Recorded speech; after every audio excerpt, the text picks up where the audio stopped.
അപ്പോൾ നമ്മളിന്ന് സംസാരിക്കാൻ പോകുന്നത് വാഹന ലോകത്തെ ഇതിഹാസമായ ഒരു കാറിൻ്റെ കഥയാണ്. ഇത്തരത്തിലുള്ള ധാരാളം വീഡിയോകൾ നമ്മൾ ഇതിനു മുമ്പ് ചെയ്തിട്ടുണ്ട്. അപ്പോൾ അത്തരം വീഡിയോകളിൽ നിന്നെല്ലാം വ്യത്യസ്തമായിട്ട്, അതായത് നമ്മൾ വാഹനങ്ങളുടെ സ്പെസിഫിക്കേഷനും ഹിസ്റ്ററിയും ഒക്കെ പറഞ്ഞാണ് അത്തരം വീഡിയോകൾ ചെയ്യാറുള്ളത്. അതിൽ നിന്നും വളരെ വ്യത്യസ്തമായിട്ട് ഇത് ജപ്പാനിലെ രണ്ട് ഐക്കോണിക് കാർ മാനുഫാക്ചേഴ്സ് തമ്മിലുള്ള രണ്ട് ഐക്കോണിക് കാർ ബ്രാൻഡുകൾ തമ്മിൽ പതിറ്റാണ്ടുകളോളം ട്രാക്കുകളിലുടനീളം നടത്തിയ പോരാട്ടങ്ങളുടെ കഥയാണ്.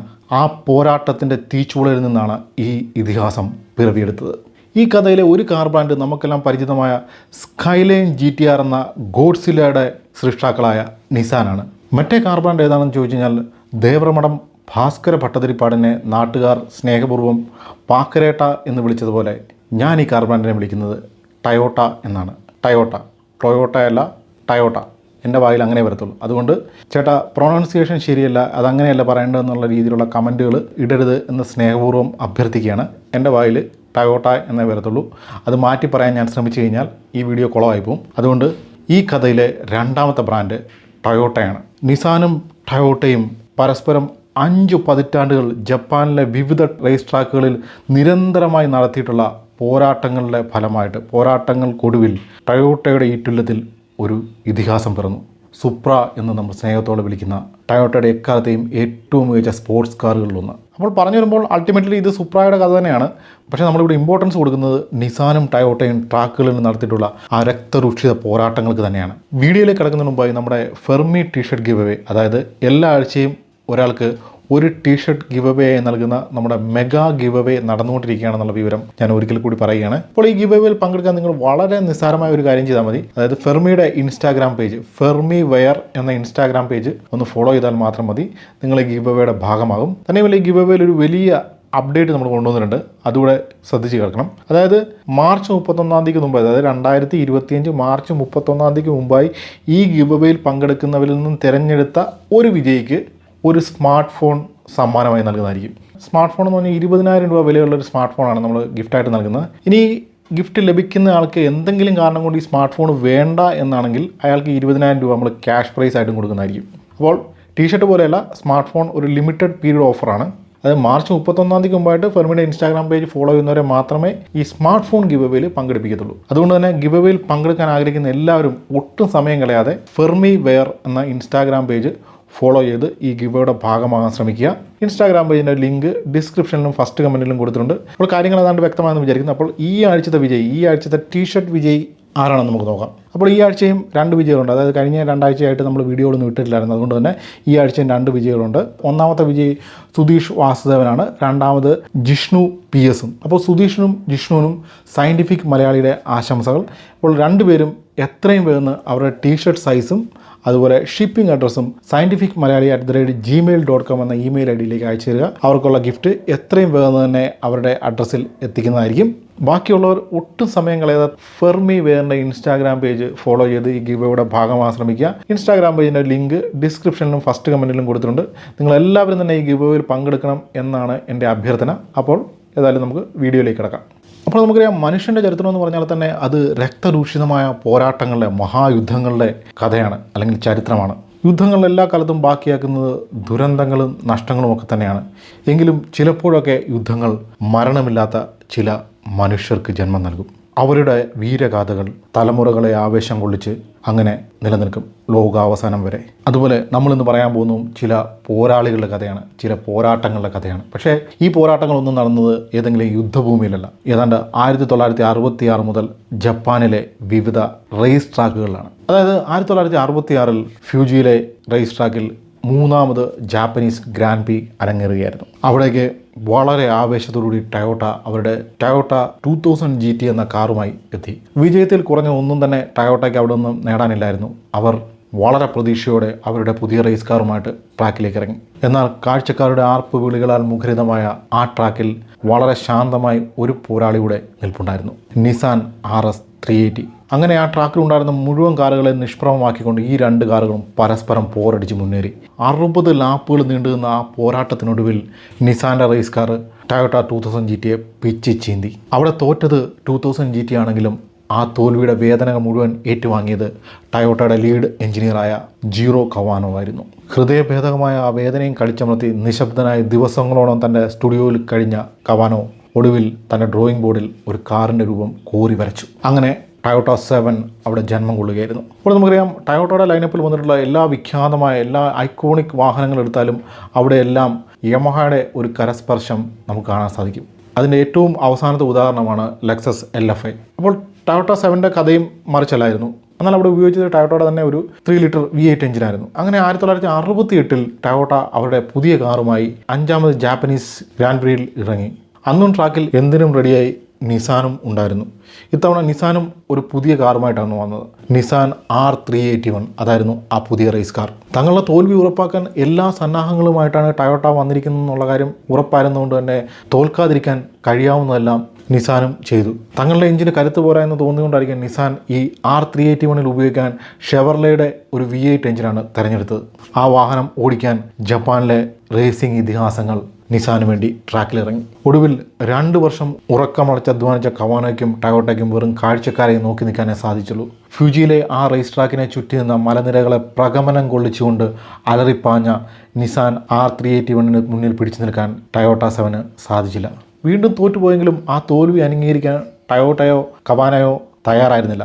അവർ തങ്ങളുടെ കാറിനെ വീണ്ടും കീറി മുറിച്ച് പഠിച്ചു. അങ്ങനെ ടയോട്ട 7ൻ്റെ ഡിസൈനിൽ കാര്യമായിട്ടുള്ള മാറ്റങ്ങൾ വരുത്തി. ഡിസൈനിൽ മാത്രമല്ല എഞ്ചിനും പൂർണ്ണമായും മാറ്റി. അത് നിസാൻ അവരുടെ കാറിൽ ഉപയോഗിച്ച അതേ എഞ്ചിൻ, ആ ഷെവർലയുടെ V8 എഞ്ചിൻ ഘടിപ്പിച്ച് ആ കാറ് വിവിധ ട്രാക്കുകളിൽ അവർ നിരന്തരമായി ടെസ്റ്റ് ചെയ്ത് നോക്കി. എന്നിട്ടും തൃപ്തി വരാതെ ടയോട്ട മറ്റൊരു അമേരിക്കൻ മാനുഫാക്ചർ ആയിട്ടുള്ള കോസ്വർത്തുമായി ചേർന്ന് ഒരു പുതിയ എഞ്ചിൻ തന്നെ ഡെവലപ്പ് ചെയ്തെടുത്തു. ഒരു പുതിയ V8 എഞ്ചിൻ. ഈ എഞ്ചിൻ ഘടിപ്പിച്ച കാറിനെ യമഹയുടെ വിൻഡ് ടണലിൽ ടെസ്റ്റ് ചെയ്ത് പാകപ്പെടുത്തിയെടുത്തു. അങ്ങനെ എല്ലാ അർത്ഥത്തിലും ഒരു എഞ്ചിനീയറിംഗ് വിസ്മയം എന്ന് വിളിക്കാവുന്ന ആ കാറുമായി ട്രാക്കിലേക്ക് എത്തുന്ന ടയോട്ടയ്ക്ക് ഒരു കാര്യം ഉറപ്പായിരുന്നു: ഇതിലും മികച്ച ഒരു കാർ നിർമ്മിക്കാൻ ജപ്പാനിലെ ഒരു മാനുഫാക്ചറിന് സാധിക്കത്തില്ല. ആ ഒരു കോൺഫിഡൻസുമായിട്ടാണ് ടയോട്ട അന്ന് ട്രാക്കിലിറങ്ങിയത്. പക്ഷേ ടയോട്ടയ്ക്ക് തെറ്റി.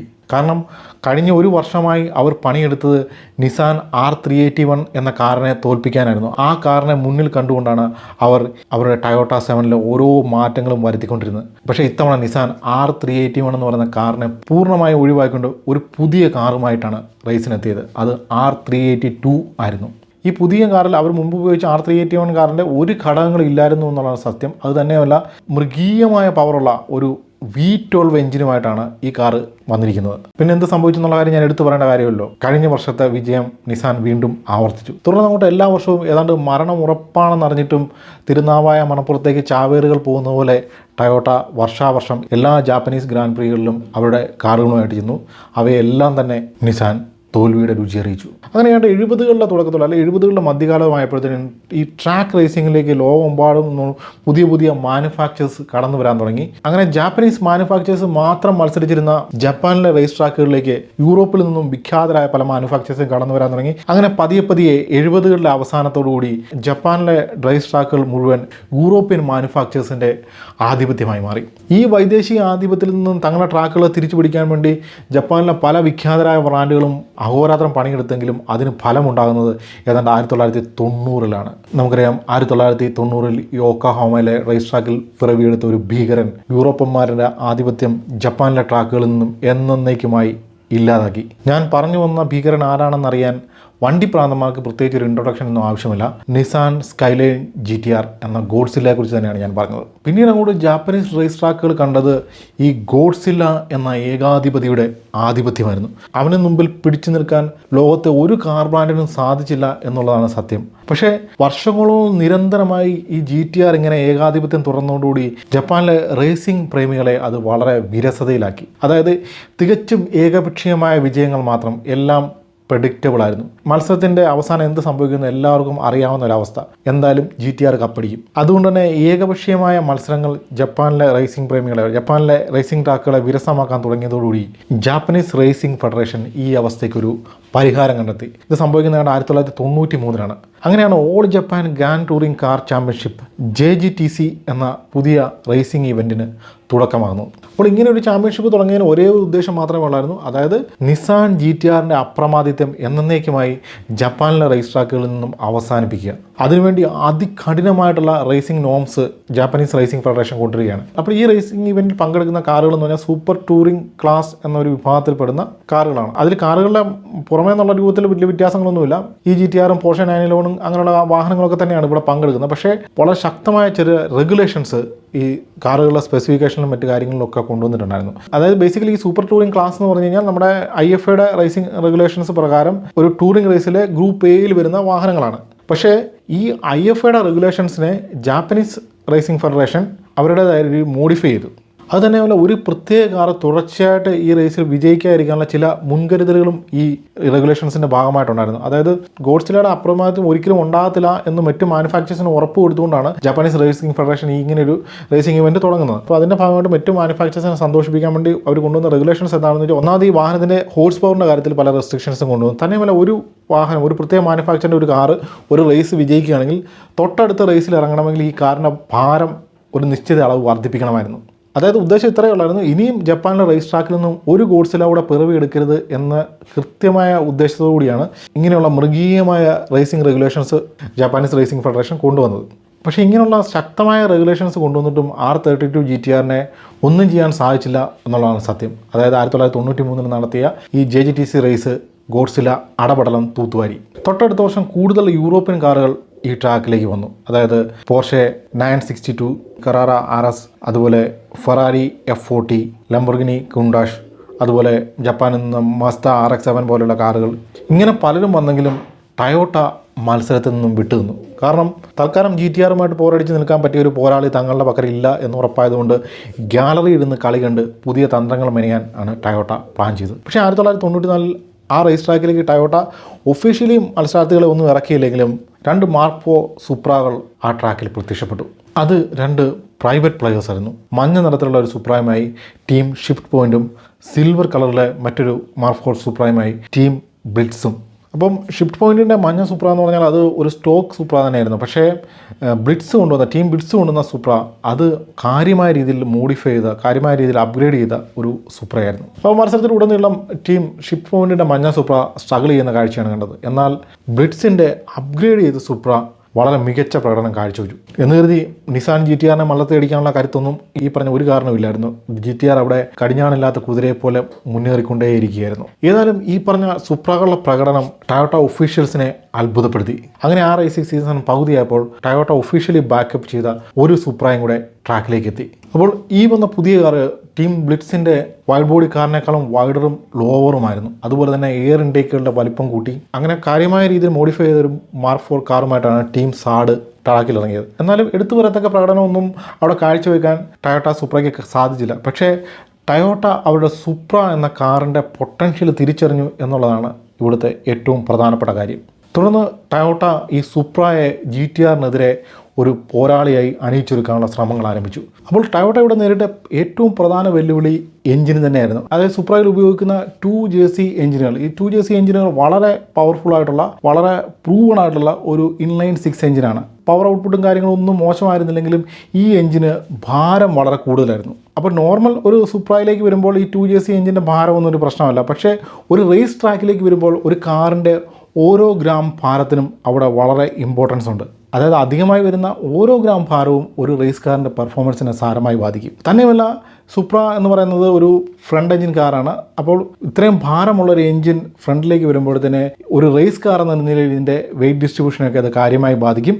തന്നെയുമല്ല, നിസാൻ GTRൽ ഉപയോഗിക്കുന്ന RB26 എഞ്ചിനുമായിട്ട് കമ്പയർ ചെയ്യുമ്പോൾ ഈ 2JC എഞ്ചിന് മൈലേജും വളരെ കുറവായിരുന്നു. അപ്പോൾ മൈലേജ് കുറവായതുകൊണ്ട് തന്നെ കൂടുതൽ പിറ്റ് സ്റ്റോപ്പുകൾ എടുക്കേണ്ടതായിട്ട് വരും. അതും ആത്യന്തികമായിട്ട് കാറിൻ്റെ പെർഫോമൻസിനെ ബാധിക്കും. അതുകൊണ്ട് തന്നെ ടയോട്ടയുടെ മുന്നിലുണ്ടാകുന്ന ഏക പരിഹാര മാർഗ്ഗം കൂടുതൽ എഫിഷ്യൻ്റ് ആയിട്ടുള്ള ഒരു ലൈറ്റ് വെയിറ്റ് എഞ്ചിൻ ഉണ്ടാക്കിയെടുക്കുക എന്നുള്ളതാണ്. അപ്പോൾ പുതിയൊരു എഞ്ചിൻ ഡെവലപ്പ് ചെയ്തെടുക്കുക എന്നൊക്കെ പറഞ്ഞാൽ അത് ഒരുപാട് ടൈം കൺസ്യൂമിംഗ് ആയിട്ടുള്ള ഒരു പ്രോസസ്സാണ്. അപ്പോൾ അതിന് ടയോട്ട കണ്ടെത്തിയൊരു വഴി എന്ന് പറഞ്ഞാൽ എവിടെന്നെങ്കിലും ഒരു എഞ്ചിൻ സോഴ്സ് ചെയ്യുക എന്നുള്ള, അവരുടെ എഞ്ചിൻ നിലയിലുള്ള ഏതെങ്കിലും ഒരു എക്സിസ്റ്റിംഗ് എഞ്ചിനെ പരിഷ്കരിച്ചെടുക്കുകയോ അല്ലെങ്കിൽ പുറത്തു നിന്നൊരു എഞ്ചിൻ സോഴ്സ് ചെയ്യുകയൊക്കെ ചെയ്താൽ മാത്രമേ ഉള്ളൂ ഈ പ്രശ്നം വളരെ പെട്ടെന്ന് അവർക്ക് പരിഹരിച്ചെടുക്കാൻ സാധിക്കത്തുള്ളൂ. അങ്ങനെ ടയോട്ട അന്വേഷിച്ചുകൊണ്ടിരുന്നപ്പോൾ അമേരിക്കയിലെ അവരുടെ റേസിംഗ് ഡിവിഷൻ TRD ചില പ്രൈവറ്റ് പ്ലെയേഴ്സിന് വേണ്ടി, ചില പ്രൈവറ്റ് കമ്പനികൾക്ക് വേണ്ടി ഒരു പവർഫുൾ എഞ്ചിൻ നിർമ്മിച്ച് നൽകിയിരുന്നു. അതായത് ടയോട്ട S സീരീസിൽ വരുന്ന 3S എന്ന് പറയുന്ന 4 സിലിണ്ടർ എഞ്ചിനെ കോർ ചെയ്ത് വലുതാക്കി അതിലേക്ക് 2 ടർബോ ചാർജറുകൾ ഘടിപ്പിച്ച് ഒരു 2 ലിറ്റർ എഞ്ചിനാക്കി മാറ്റിയിരുന്നു. ഇതാണ് ടയോട്ട 503E.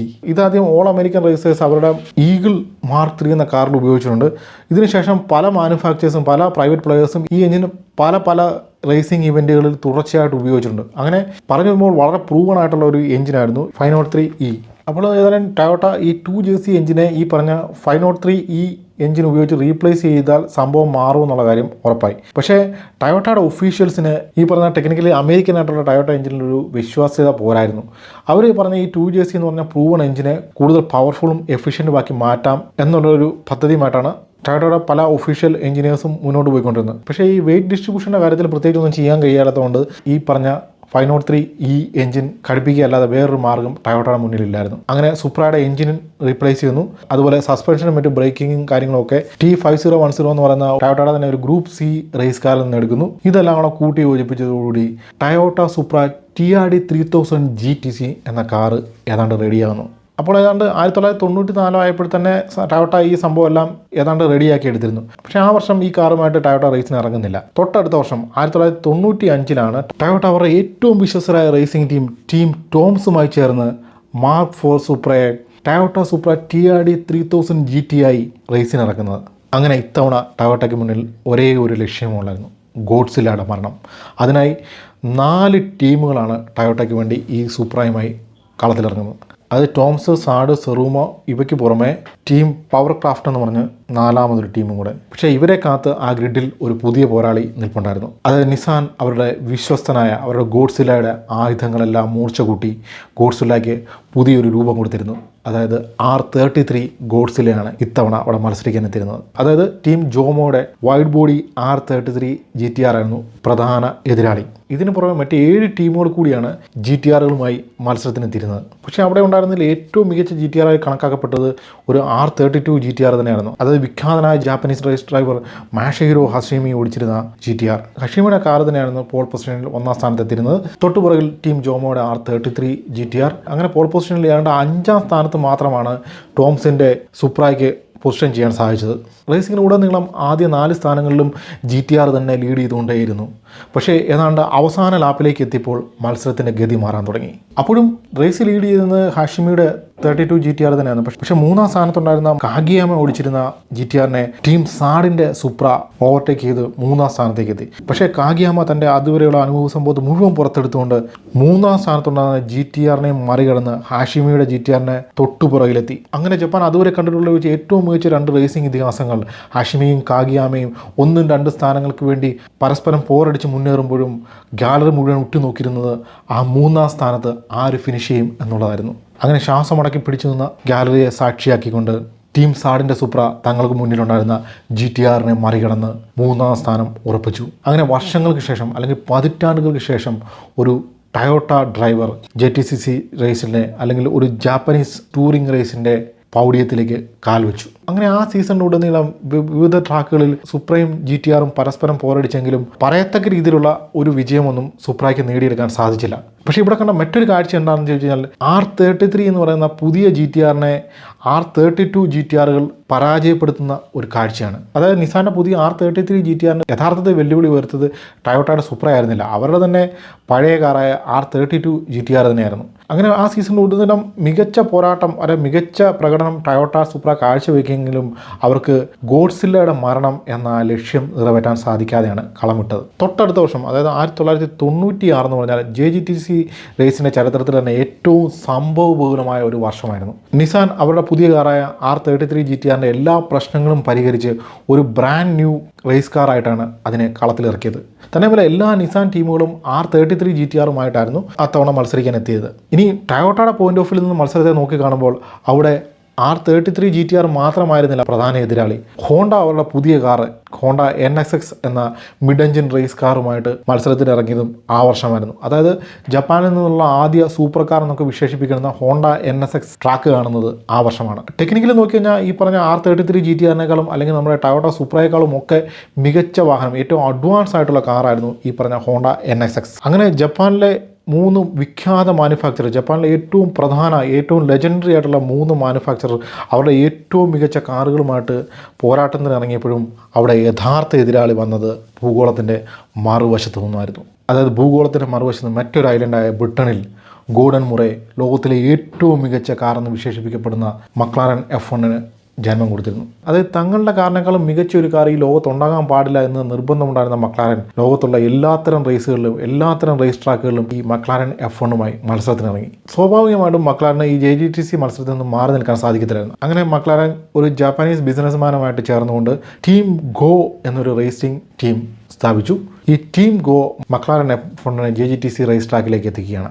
മക്ലാരൻ F1 ഇതെന്താണെന്ന് വെച്ച് കഴിഞ്ഞാൽ എല്ലാ കാലത്തും ഒരു ഓട്ടോമൊബൈൽ വിസ്മയം തന്നെയാണ്. അത് സ്പോർട്സ് കാറിലെ സൂപ്പർ കാർ എന്നൊക്കെ പറയുന്ന കൺസെപ്റ്റ് തന്നെ മാറ്റിമറിച്ച വാഹനമാണ് ഈ മക്ലാരൻ F1. കാർബൺ ഫൈബറിൽ നിർമ്മിച്ച ബോഡിയും ഷാസിയും അതുപോലെ ഒരു വെൽ റിഫൈൻഡ് ആയിട്ടുള്ള ഒരു വളരെ റിഫൈൻഡ് ആയിട്ടുള്ള V12 എൻജിൻ ഇതെല്ലാം കൂടെ ചേർന്ന ഒരു വെൽ ബാലൻസ്ഡ് മിഡ് എൻജിൻ കാറായിരുന്നു മക്ലാരൻ F1. എന്നാൽ നമ്മൾ ആദ്യം തന്നെ പറഞ്ഞു ജാപ്പനീസ് ഓട്ടോ ഫെഡറേഷൻ അല്ലെങ്കിൽ ജാപ്പനീസ് റേസിംഗ് ഫെഡറേഷൻ ഈ JGTC റേസ് എന്ന് പറയുന്ന ഒരു ഈവൻറ്റ് സംഘടിപ്പിച്ച് തന്നെ ഒരു കാറിനും റേസിംഗ് ലോകത്ത് അപ്രമാദിത്യം ഉണ്ടാകരുത് എന്നൊരു ലക്ഷ്യവുമായിട്ടായിരുന്നു. അല്ലെങ്കിൽ വീണ്ടും ഒരു ഗോഡ്സില ജപ്പാനിലെ റേസ് ട്രാക്കുകളിൽ നിന്നും പിറവിയെടുക്കുന്നത് തടയുക. ഈ ഒരു വ്യത്യസ്തമായ ലക്ഷ്യവുമായിട്ടാണ് ഈ JGTC റേസ് ആരംഭിക്കുന്നത് തന്നെ.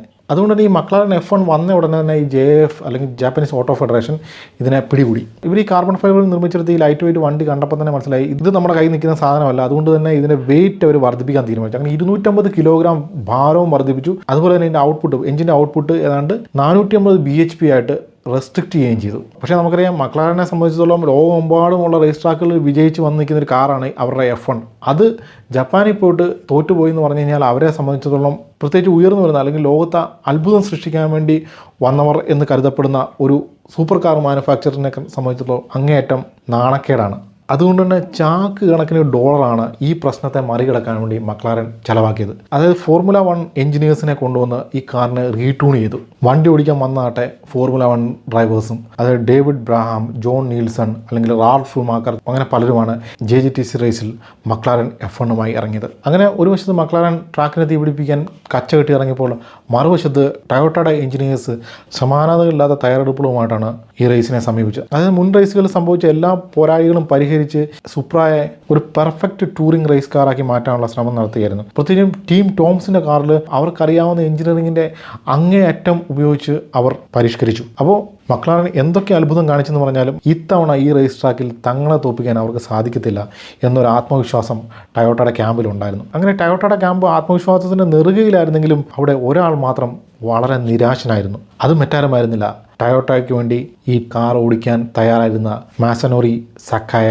എന്ന ലെജൻഡറി ജപ്പാനീസ് ഡ്രൈവർ തന്നെയായിരുന്നു. സക്കായക്ക് അറിയായിരുന്നു ആ ട്രാക്കിൽ താൻ നേരിടാൻ പോകുന്ന ആരെയാണെന്ന്. കാരണം ലെജൻഡറി റേസ് കാർ ഡ്രൈവർ എന്നുള്ള ആ ടൈറ്റിൽ സക്കായക്ക് വെറുതെ ആരും കൊടുത്തതല്ല. ലിമോൺസ് കംപ്ലീറ്റ് ചെയ്യുന്ന ലിമോൺസ് ജയിക്കുന്ന ആദ്യത്തെ ജാപ്പനീസ് റേസ് കാർ ഡ്രൈവറാണ് മാസനോറി സക്കായ. അദ്ദേഹം ആ കൃത്യം നിർവഹിച്ചതാകട്ടെ ഈ പറഞ്ഞ മക്ലാരൻ F1 ഓടിച്ചുകൊണ്ടാണ്. അതുകൊണ്ട് തന്നെ മക്ലാരൻ F1 എന്താണെന്ന് അത്രയും അടുത്തറിയാവുന്ന മറ്റാരും തന്നെ അന്ന് ജപ്പാനിൽ ഉണ്ടായിരുന്നില്ല. ഏതായാലും ആ വർഷത്തെ JGTC സീസണിൽ വിവിധ റേസ് ട്രാക്കുകളിലായിട്ട് 6 റേസുകളാണ് നടന്നത്. എല്ലാ റേസിലും ആദ്യ 2 സ്ഥാനങ്ങളും മക്ലാരൻ F1 തന്നെ കൊണ്ടുപോയി. 3-ാം സ്ഥാനം അവിടെ ബാക്കി വെച്ചിരുന്നത് മൂന്നാമതിൽ മക്ലാരൻ F1 അവിടെ ഇല്ലാഞ്ഞുകൊണ്ട് മാത്രമാണ്. പക്ഷേ ജപ്പാനിലെ വാഹന ലോകം അത്ഭുതപ്പെട്ടത് 3-ാം സ്ഥാനത്ത് വന്ന ആ വാഹനത്തെ കണ്ടാണ്. അതായത് ഇത്തവണ 3-ാം സ്ഥാനം സ്വന്തമാക്കിയത് ഒരു GTR ആയിരുന്നില്ല, അത് നമ്മുടെ ടൊയോട്ട സൂപ്ര തന്നെയായിരുന്നു. അതായത് മക്ലാരൻ F1 6 റേസുകളിൽ ഉടനീളം ട്രാക്ക് അടക്കി വന്ന് മുന്നേറുകയായിരുന്നു. ആ പ്രകടനത്തിന് മുന്നിൽ ആ പ്രകടനത്തിൻ്റെ വെള്ളി വെളിച്ചത്തിന് മുന്നിൽ സൂപ്ര GTRന്റെ മേലെ നടത്തിയ ആക്രമണങ്ങൾ ആരും ശ്രദ്ധിക്കാതെ പോയി എന്ന് മാത്രം. ഏതായാലും മേലെ ഈ വഴിക്ക് ഇനി കണ്ടുപോരുന്നൊരു താക്കീതും കൊടുത്ത് JF Japanese auto federation McLaren F1 ആ വർഷത്തെ JGTC ട്രോഫിയും കൊടുത്ത് അവരെ അവിടുന്ന് വിമാനം കയറ്റിവിട്ടു. അങ്ങനെ ആ വർഷത്തെ 1996 JGTC റേസ് മക്ലാരൻ F1 വന്ന് തകർത്ത് കളഞ്ഞെങ്കിലും അല്ലെങ്കിൽ അതിൻ്റെ വീറും വാശിയും എല്ലാം തകർത്ത് മത്സരം വെറും ഏകപക്ഷീയമായി കളഞ്ഞെങ്കിലും അവിടെ കാഴ്ചക്കാർക്ക് ആവേശം പകർന്ന ഒരു കാര്യം സംഭവിച്ചു. അതായത് JGTC റേസിൽ ഉടനീളം GTR പുലർത്തി പോകുന്ന ആധിപത്യം അവിടെ ആദ്യമായി ചോദ്യം ചെയ്യപ്പെട്ടു. അതായത് മക്ലാരൻ F1 ചോദ്യം ചെയ്തതെന്നല്ല പറഞ്ഞത്, ഇതിനെ ചോദ്യം ചെയ്തുകൊണ്ട് ഇൻഹൗസ് മാനുഫാക്ചേഴ്സിൻ്റെ കാറുകൾ ഉയർന്നു വരുന്നുള്ളതായിരുന്നു ജപ്പാനിലെ റേസിംഗ് പ്രേമികളെ സംബന്ധിച്ചുള്ള ഏറ്റവും ആശാഭാവമായ കാര്യം. അതുകൊണ്ട് തന്നെ അത്യന്തം ആവേശത്തോടുകൂടിയാണ് 97-ലെ JGTC റേസിനെ ജപ്പാനിലെ റേസിംഗ് പ്രേമികൾ വരവേറ്റത്. ആ ആവേശം അതേപടി തന്നെ ട്രാക്കിലേക്കും പടർന്നു. കാരണം ഓരോ മാനുഫാക്ചേഴ്സും അവരുടെ ഏറ്റവും മികച്ച റേസിംഗ് മെഷീനുകളാണ് ട്രാക്കിലേക്ക് കൊണ്ടുവന്നത്. അതിനൊപ്പം ട്രാക്കിലെ താരരാജാക്കന്മാരായ റേസിംഗ് ഡ്രൈവേഴ്സും. അപ്പോൾ കഴിഞ്ഞ സീസണിൽ ടൊയോട്ടയ്ക്ക് മുന്നിലൊന്ന് വേർത്തു പോയെങ്കിലും ആ ക്ഷീണമൊന്നും നിസാൻ്റെ ക്യാമ്പിൽ കാണാനില്ലായിരുന്നു. അവർ അവരുടെ ആയുധങ്ങളെല്ലാം തേച്ചു മിനുക്കി എന്തിനും തയ്യാറായി നിലയുറപ്പിച്ചിട്ടുണ്ടായിരുന്നു. അതായത് GTRൻ്റെ RB26 എന്ന ആ ലെജൻഡറി എഞ്ചിൻ അതിൻ്റെ എക്സ്ട്രീം ലെവലിലേക്ക് ട്യൂൺ ചെയ്യപ്പെട്ടു. എന്നാൽ ഇത്തവണ നിസാൻ്റെ ക്യാമ്പിൽ ചെറിയ മാറ്റങ്ങളുണ്ടായിരുന്നു. അതായത് കാഗിയാമയെ പോലുള്ള മികച്ച റേസ് ഡ്രൈവർമാർ നിസാൻ്റെ ക്യാമ്പ് വിട്ട് അതിനോടകം ടൊയോട്ടയുടെ കൂടാരത്തിലേക്ക് ചേക്കേറിയിരുന്നു. അങ്ങനെ 1997 സീസണിലെ ആദ്യ JGTC റേസ് സുസുക്ക സെൻട്രലിൽ ആരംഭിച്ചു. ടൊയോട്ടയും നിസാനും മാത്രമല്ല, അവർക്കൊപ്പം ഹോണ്ടയും മസ്ദയും ലംബോർഗിനിയും പോർഷയും ഉൾപ്പെടെ നിരവധി മാനുഫാക്ചേഴ്സ് അവരുടെ മികച്ച റേസിംഗ് മെഷീനുകളുമായി ട്രാക്കിൽ അണിനിരന്നു. എങ്കിലും ഗാലറി ആവേശത്തോടെ കാത്തുനിന്നത് GTRും സുപ്രയും തമ്മിലുള്ള മത്സരത്തിന് വേണ്ടി തന്നെയായിരുന്നു. അങ്ങനെ ആവേശകരമായി മത്സരം പുരോഗമിച്ചു. ലോകത്തിലെ ഏറ്റവും റിലയബിൾ സൂപ്പർ കാർ എന്നും അതുവരെ വിശേഷിപ്പിച്ചുകൊണ്ടിരുന്ന ഹോണ്ട NSX മത്സരത്തിൻ്റെ തുടക്കത്തിൽ തന്നെ പുറത്തായി. പിന്നീട് അങ്ങോട്ട് കാണുന്നത് ടൊയോട്ടയും നിസാനും തമ്മിലുള്ള മത്സരം തന്നെയായിരുന്നു. അതായത് GTRകളും സുപ്രകളും തമ്മിൽ ആവേശത്തോടെ പോരടിച്ച് മുന്നേറാൻ തുടങ്ങി. അങ്ങനെ മത്സരം കൊഴുക്കവേ ട്രാക്ക് ലീഡ് ചെയ്തിരുന്നത് ടോംസിൻ്റെ സൂപ്ര തന്നെയായിരുന്നു. അത് TRD 3000 GT എന്ന ടോംസിൻ്റെ റേസ് കാർ മത്സരം ട്രാക്ക് ലീഡ് ചെയ്ത് മുന്നേറിക്കൊണ്ടിരിക്കുകയായിരുന്നു. എന്നാൽ ആ ലീഡ് ഏത് സമയവും മാറി മറിയാം എന്ന രീതിയിൽ തൊട്ടുപുറകിലായി GTRകൾ പാഞ്ഞെടുത്തുകൊണ്ടേയിരുന്നു. അങ്ങനെ പരസ്പരം ആക്രോശിച്ച് പോരടിച്ച് സുപ്രകളും GTRകളും ലാപ്പുകൾ പിന്നിട്ട് മുന്നേറിക്കൊണ്ടിരുന്നു. കിട്ടിയ അവസരങ്ങളിലെല്ലാം GTRകൾ നിശിതമായി ആക്രമിച്ചെങ്കിലും ടോംസ് ലീഡ് വിട്ടുകൊടുത്തില്ല. പക്ഷേ മത്സരം അവസാന ലാപ്പുകളിലേക്ക് അടുത്തപ്പോൾ ടോംസിൻ്റെ എഞ്ചിന് തകരാറ് സംഭവിക്കുകയും തൊട്ടുപുറകിലുണ്ടായിരുന്ന GTR മത്സരം വിജയിക്കുകയും ചെയ്തു.